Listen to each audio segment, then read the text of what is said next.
warahmatullahi wabarakatuh. Perkenalkan, saya Agung Fadila dengan nomor NIM 23PH1001 Fakultas Ekonomi, Program Studi Manajemen Universitas Nahdlatul Ulama Al-Ghazali Cilacap. Nah, pada kesempatan kali ini saya akan menjelaskan tentang etika bisnis yang bertemakan dengan pentingnya etika bisnis dalam Islam guna memenuhi tugas dari Bapak dosen Rio Anggoro SOS MM. Saya akan menjelaskan tentang etika bisnis dalam Islam. Nah, yang saya ambil dari judul tersebut adalah penerapan bisnis Islam sebagai upaya menghindari riba, dan praktik usaha yang merugikan. Perkembangan bisnis modern yang semakin kompetitif, kebutuhan akan praktik usaha yang berlandaskan nilai moral dan kejujuran menjadi semakin mendesak. Aktivitas ekonomi tidak lagi hanya dinilai dari besarnya keuntungan, tetapi juga dari bagaimana proses tersebut dijalankan. Dalam konteks ini, etika bisnis Islam hadir sebagai pedoman yang menekankan keseimbangan antara pencapaian, profit, dan tanggung jawab. Prinsip seperti keadaan, kejujuran, transparansi, serta kehati-hatian menjadi dasar penting agar kegiatan usaha tetap berada dalam jalur yang diridhoi dan tidak menimbulkan kemudaratan bagi pihak lain.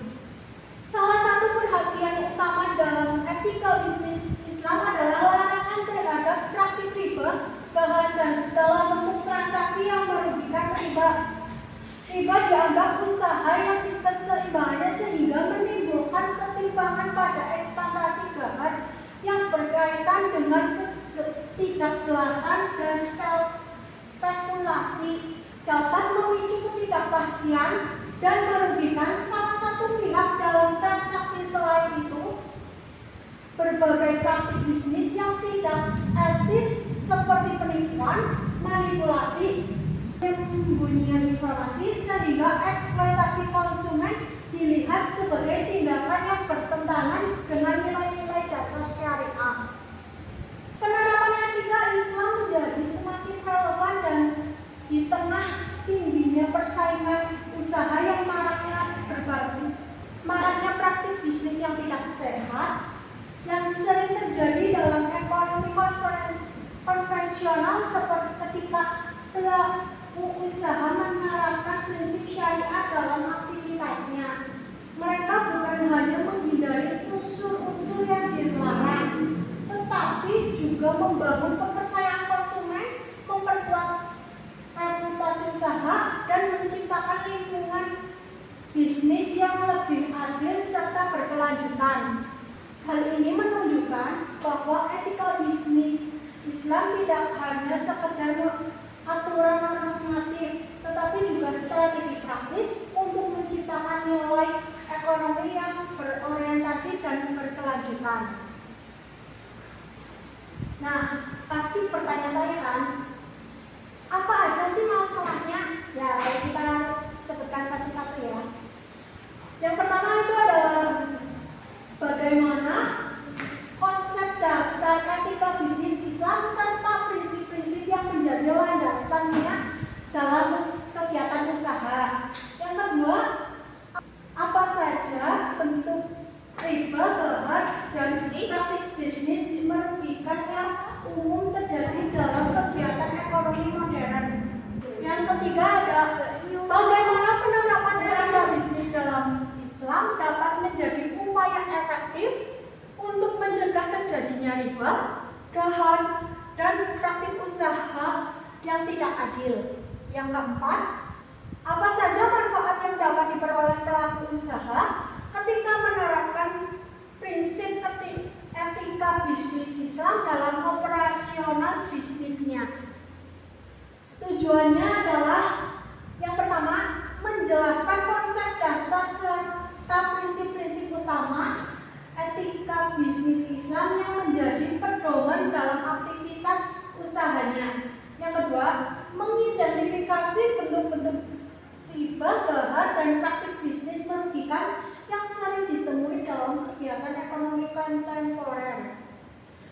ketiga, menganalisis bagaimana penerapan etika bisnis dalam Islam dapat mencegah terjadinya riba, gabah, serta praktik usaha yang tidak sesuai dengan syariat Islam. Nah, yang keempat yaitu menggambarkan manfaat yang diperoleh pelaku usaha ketika menerapkan etika bisnis Islam dalam operasional bisnisnya, baik dari sisi moral maupun berkelanjutan usaha. Pengertian etika bisnis Islam. Etika bisnis Islam adalah seperangkat nilai, prinsip, dan aturan yang mengatur perilaku usaha berdasarkan ajaran syariat. Etika ini tidak hanya mengarah bagaimana bisnis dijalankan, tetapi juga menekankan tanggung jawab moral dan setiap transaksi. Prinsipnya menuntut kejujuran, keterbukaan, keadilan, serta menjaga hak dan kepentingan pihak lain. Dengan demikian, etika bisnis Islam tidak sekedar membahas halal dan haram, melainkan juga menciptakan sistem bisnis yang beradab dan berkeadilan. Dalam Islam, bisnis tidak dipisahkan dari ibadah. Kegiatan ekonomi dipandang sebagai bagaimana dari pengabdian kepada Allah, sehingga setiap keputusan usaha seharusnya sejalan dengan nilai-nilai syariah. Paradigma ini menjadikan etika bukan pelengkap, tapi fondasi utama yang menentukan kualitas usaha seseorang. Nah, di sini kita punya 4 prinsip-prinsip etika bisnis dalam Islam. Yang pertama, kejujuran. Yang kedua, keadilan dan amanah. Yang ketiga, larangan menimbulkan kerugian. Yang keempat, kebebasan berkontrak yang bertanggung jawab. Kita dapat dijelaskan lebih lanjut, yaitu seperti yang pertama, kejujuran adalah setiap transaksi harus dilakukan secara transparan tanpa ada unsur kebohongan, manipulasi data atau penyembunyian informasi. Kejujuran mencegah pihak lain merasa dirugikan dan menciptakan kepercayaan antara produsen, konsumen, dan mitra bisnis. Yang kedua ada keadilan dan amanah, yaitu Islam mengajarkan agar semua pihak mendapatkan perlakuan yang adil, baik dalam harga, kualitas barang, maupun kesepakatan kontrak. Keadilan menolak bentuk eksploitasi seperti pengadilan hubungan, kelebihan atau pemanfaatan kelemahan orang lain. Pelaku usaha wajib menjaga kepercayaan yang diberikan oleh pelanggan atau mitra bisnis. Amanah ini mencangkup penyimpanan dana, penyediaan barang sesuai janji, serta menjalankan usaha tanpa merusak hak orang lain. Yang ketiga, larangan yang menimbulkan kerugian dalam syariat Islam. Praktik ekonomi tidak boleh menimbulkan kerusakan fisik, mental maupun finansial. Artinya, pelaku usaha dilarang melakukan penipuan, penimbunan barang untuk menaikkan harga maupun menciptakan persaingan yang tidak sehat. Yang keempat, kebebasan berkontrak yang bertanggung jawab. Islam mengizinkan pelaku bisnis membuat kesepakatan sesuai kebutuhan selama tidak bertentangan dengan prinsip-prinsip syariah. Kebebasan ini tetap harus dibarengi dengan tanggung jawab moral terhadap pihak lain. Konsep riba dalam Islam. Nah, di sini adalah pasti tahu kan riba itu apa? Riba adalah tambahan yang diperoleh secara tidak adil dalam transaksi pinjam meminjam atau menjual beli barang.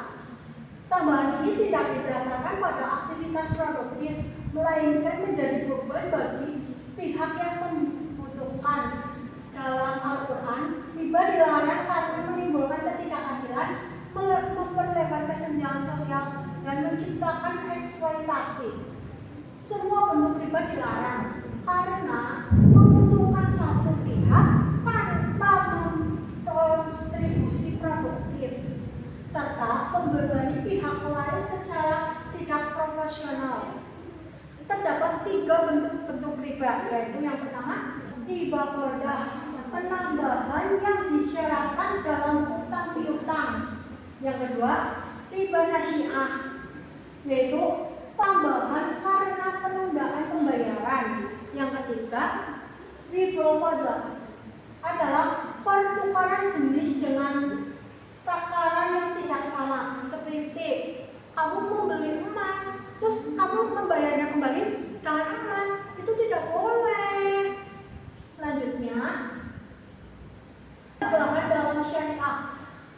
Gahar itu adalah ketidakjelasan, ketidakpastian atau unsur spekulasi berlebihan dalam transaksi yang dapat merugikan salah satu pihak. Gahar terjadi ketika objek transaksi tidak jelas, harga tidak pasti, atau akad tidak memiliki kepastian hasil.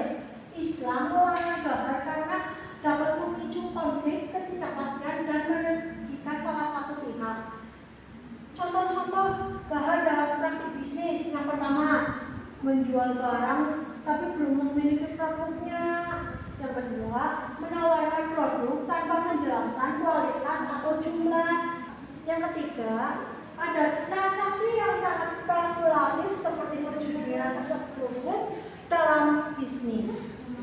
Kemudian, praktik usaha merugikan dalam ekonomi modern. Praktik tersebut merusak ekosistem bisnis, mengurangi kepercayaan masyarakat, serta menimbulkan kerugian finansial dan signifikan dalam dunia bisnis komputer. Banyak praktik yang secara konsep serupa dengan riba dan gahar. Misalnya, yang pertama itu bunga pinjaman yang sangat tinggi. Yang kedua, penipuan berkualitas. Yang ketiga, menjual barang rusak tanpa informasi yang jelas. Yang keempat, monopoli dan penguasaan pasar secara tidak sehat. Yang kelima, ada skema fondasi atau investasi bodong berbasis spekulasi. Penerapan etika bisnis Islam dalam mencegah riba dan gahar.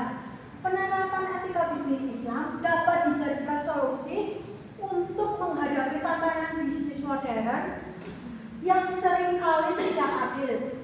Yang pertama, contohnya menggunakan akad syariah dalam transaksi. Yang kedua, menerapkan transparansi informasi. Yang ketiga, menetapkan harga secara tidak adil. Yang keempat, mengutamakan kejujuran dan keamanan. Yang kelima, menghindari aktivitas spekulatif. Nah, di sini saya akan jelaskan lebih lanjut dan lebih detail, yaitu menggunakan akad syariah dalam transaksi. Akad ini dirancang untuk menghindari riba, mengurangi ketidakjelasan, dan menciptakan hubungan bisnis yang transparan. Pelaku usaha dapat menerapkan akad-akadnya seperti yang pertama, murabahah, itu jual beli dengan margin yang disepakati. Yang kedua, musyawarah kerjasama usaha. Yang ketiga, mudharabah, yaitu bagi hasil antara pemilik modal dan pengelola. Yang keempat, saham dan istinahah, yaitu pemesanan barang tertentu. Yang kelima, ijarah, yaitu sewa. Nah, kemudian yang kedua ada menerapkan transparansi informasi yang semua detail mengenai harga, produk, kualitas, resiko, dan kewajibannya harus disampaikan secara buka agar tidak menimbulkan unsur gahar. Yang ketiga, menetapkan harga secara adil. Islam memperbolehkan keuntungan, tetapi dilarang menetapkan harga yang merugikan orang lain, seperti mengambil margin yang tidak wajar, memanfaatkan kondisi atau memanfaatkan kondisi darurat pembeli. Yang keempat, larangan menimbulkan kerugian dalam syariah. Praktik ekonomi tidak boleh menimbulkan kerusakan fisik, mental maupun finansial, yang artinya pelaku usaha dilarang melakukan penipuan barang untuk menaikkan harga maupun menciptakan persaingan yang tidak sehat. Yang kelima, ada menghindari aktivitas spekulatif. Bisnis harus didasarkan pada komodasi nyata dan aktivitas produktif, bukan pada spekulasi bukan pada spekulasi beresiko tinggi yang tidak jelas hasilnya. Ketika etika bisnis Islam diterapkan secara konsisten, berbagai manfaat dapat dilaksanakan, seperti terbentuknya hubungan bisnis yang saling percaya antara pelaku usaha dan konsumen. Yang kedua, meningkatkan keberlanjutan usaha karena bisnis dijalankan dengan prinsip berhati-hati dan bertanggung jawab. Yang ketiga, mengurangi konflik dan resiko kerugian akibat ketidakjelasan akan atau tindakan tidak etis. Yang keempat, membangun reputasi usaha yang baik sehingga lebih kompetitif dalam jangka panjang. Yang kelima, mewujudkan keadilan ekonomi karena semua pihak mendapatkan perlakuan yang layak dan seimbang. Penerapan etika bisnis Islam memiliki peran penting dalam membangun sistem ekonomi yang adil, transparan, dan berkelanjutan. Etika ini tidak hanya mengatur halal dan haram, tetapi juga menjadi pedoman moral agar pelaku usaha bertindak jujur, adil, bertanggung jawab, dan tidak merugikan pihak lain. Riba dan bahan muncul karena keduanya dapat menimbulkan ketidakadilan, ketimpangan, serta merugikan pihak yang lebih lemah, terutama dalam praktik bisnis modern seperti bunga tinggi, kontrak yang tidak jelas, penipuan kualitas. Dengan menerapkan akad-akad syariah, transparansi informasi, harga yang adil, serta menjaga amanah dan kejujuran pelaku usaha dapat menciptakan hubungan bisnis yang lebih sehat dan terpercaya. Selain memperoleh keberkahan, etika bisnis Islam juga memberikan manfaat nyata seperti meningkatkan kepercayaan konsumen, reputasi usaha, dan stabilitas jangka panjang.